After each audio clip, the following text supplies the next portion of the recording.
Hello बच्चों, BA second year sociology की class में आप सभी का स्वागत है। सेकेंड ईयर सोशियोलॉजी में हम सेकेंड पेपर पढ़ रहे थे, भारतीय समाज, मुद्दे और समस्याएं। पिछली क्लास में हमने अनुसूचित जातियों के बारे में पढ़ा था। आज हम पढ़ेंगे लैंगिक असमानता के बारे में। लैंगिक असमानता यानी जेंडर इनइक्वलिटी। यह एक ऐसी समस्या है जो मानवीय समाज के प्रारंभिक काल से ही आज तक विद्यमान है।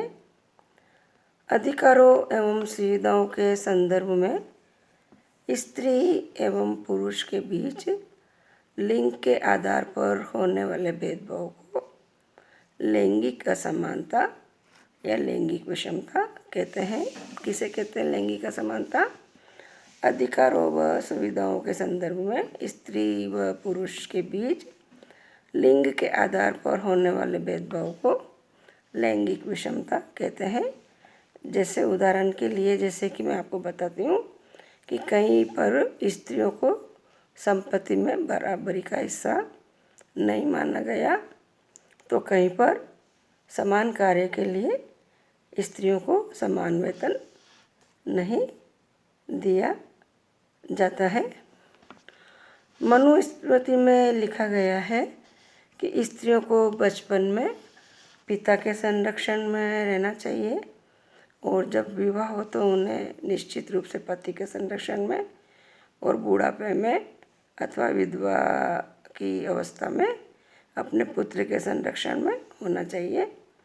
किसी भी परिस्थिति में उन्हें स्वयं स्वतंत्र रूप से रहने की इजाज़त नहीं दी जानी चाहिए, ऐसा मनुस्मृति में लिखा है। लेकिन तब से लेकर आज तक ही महिलाओं के साथ में बहुत ही असमानता हो रही है ना। जैसा कि मैंने आपको बताया था कि लैंगिक असमानता क्या है। लैंगिक असमानता जैविकी और शारीरिक भिन्नता से नहीं, बल्कि स्त्री पुरुष के सामाजिक संबंधों के स्तर पर स्त्रियों के साथ होने वाले भेदभाव को कहते हैं। अब मैं आपको लिंग और जेंडर में अंतर बताती हूँ।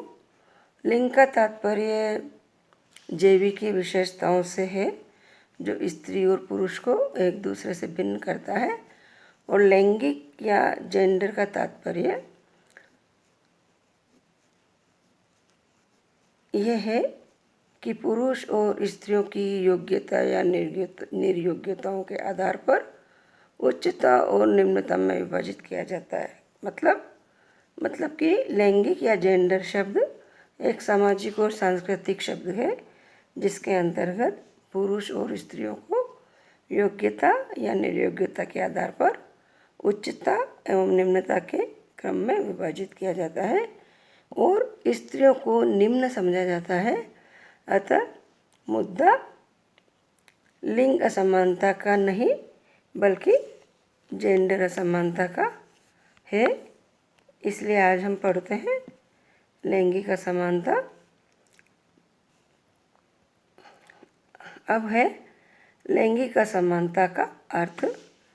लैंगिक असमानता का तात्पर्य लैंगिक आधार पर महिलाओं के साथ भेदभाव से है। परंपरागत रूप से समाज में महिलाओं को कमज़ोर वर्ग के रूप में देखा जाता रहा है। महिलाओं को घर और समाज दोनों जगहों पर शोषण, अपमान और भेदभाव किया जाता है। महिलाओं के साथ में घर और समाज दोनों जगहों पर शोषण, अपमान और भेदभाव किया जाता है। ये इस शोषण से पीड़ित रहती है हमेशा। महिलाओं के खिलाफ ये भेदभाव दुनिया में हर जगह प्रचलित है। विश्व लैंगिक अंतराल सूचकांक 2020 में भारत 153 देशों में 112वें स्थान पर रहा। इससे साफ तौर पर अंदाज़ा लगाया जा सकता है कि हमारे देश में लैंगिक भेदभाव की जड़ें बहुत मजबूत और गहरी है। अब है भारत में लैंगिक असमानता है। किस प्रकार से है भारत में लैंगिक असमानताओं के किन किन क्षेत्रों में है वो मैं आपको बताती हूँ।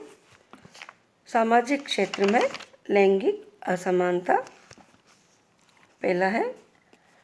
भारतीय समाज में देखा जाए तो महिलाओं को घरेलू कार्य के ही योग्य माना गया है।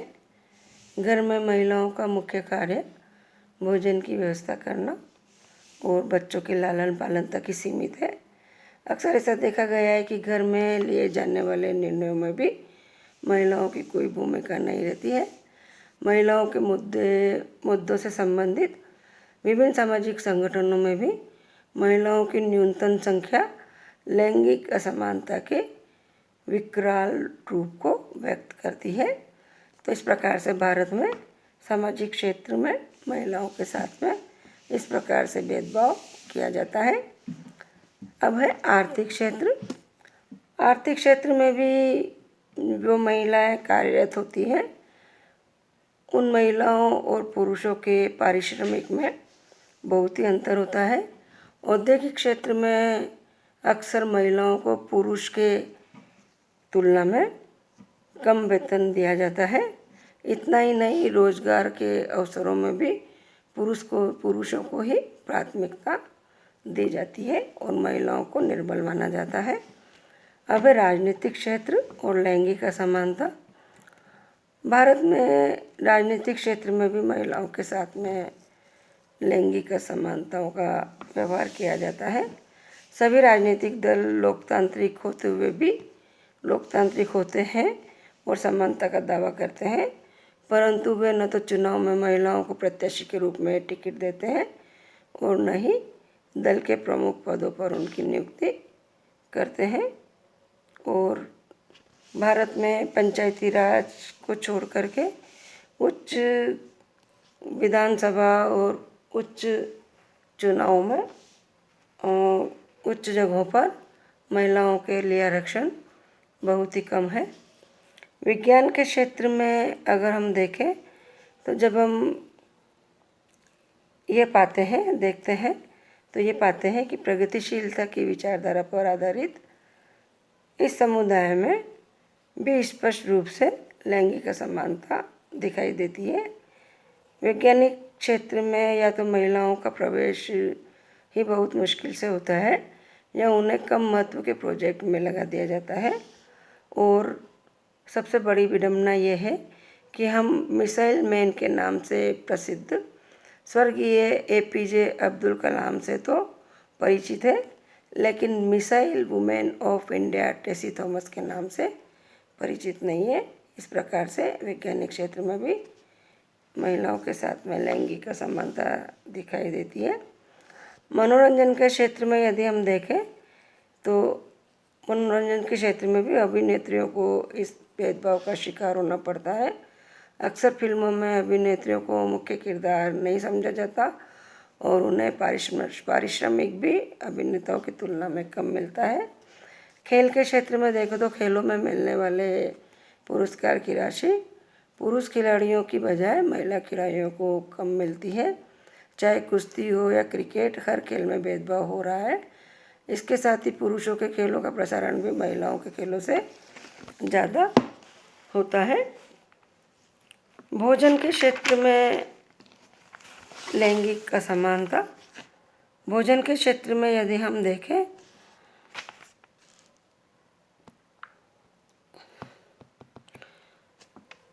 तो भारत में अनेक सर्वेक्षण और सर्वे में ये निष्कर्ष सामने आए हैं कि भारतीय परिवारों में गृहिणियों और लड़कियों को खाने से संबंधित अनेक प्रकार की असमानताओं का सामना करना पड़ता है। भारतीय समाज में या परिवारों में पुरुष वर्ग भोजन पहले करता है और स्त्रियां और कन्याएं बाद में खाना खाती है।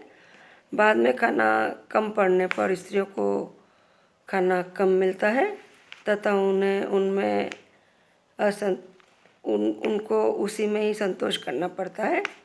अधिक पौष्टिक भोजन पुरुषों और लड़कों को परोसा जाता है। महिलाओं और लड़कियों को रूखा सूखा खाना पड़ता है। महिलाओं को बाद में खाने के कारण उनके लिए सब्जी भी कम बचती है और उनको न्यूट्रिशन प्रॉपर नहीं मिल पाता है।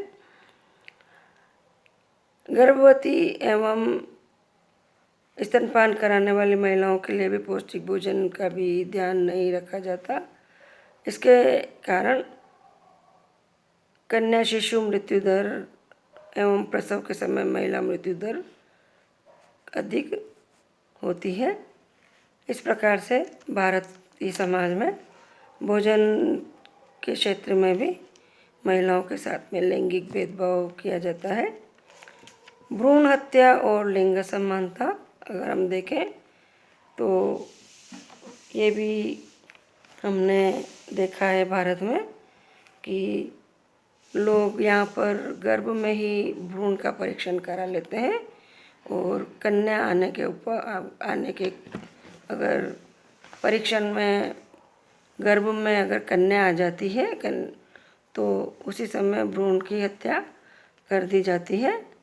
बम्बई में 1985 में के एक सर्वेक्षण के समय ज्ञात हुआ था कि वहाँ पर एमनियोसिटिस के बाद 40,000 मादा भ्रूणों का गर्भपात करा दिया गया था। एमनियोसिटिस एक प्रक्रिया या परीक्षण का नाम है जिससे गर्भ में कन्या भ्रूण है या पुरुष भ्रूण है इसका पता लग जाता है। गर्भपात कराने वाली अधिकतर महिलाएं मुंबई में महाविद्यालय शिक्षा प्राप्त और मध्यम वर्ग की थी। इससे पता चलता है कि अजन्मी कन्या एक लड़के की तुलना में कोई महत्व नहीं रखती है और जन्म होने के बाद में भी लड़की और लड़के में यहाँ पर भेदभाव किया जाता है। दहेज और लिंग समानता यदि हम देखें दहेज के क्षेत्र में तो भारत की अधिकांश जाति और वर्गों में विवाह के समय वर पक्ष वाले कन्या पक्ष से दहेज की मांग करते हैं। लड़के वाले ही लड़कियों से वालों से दहेज की मांग करते हैं। वर जितना अधिक सुंदर होगा, कदकाठी से हष्टपुष्ट, उच्च शिक्षा प्राप्त वर्ग और उच्च जाति का और उच्च वर्ग का होगा तो दहेज का मूल्य भी उतना ही अधिक बढ़ जाता है। इस प्रकार दहेज को लेकर भी भेदभाव लड़कियों के साथ ही किया जाता है ना।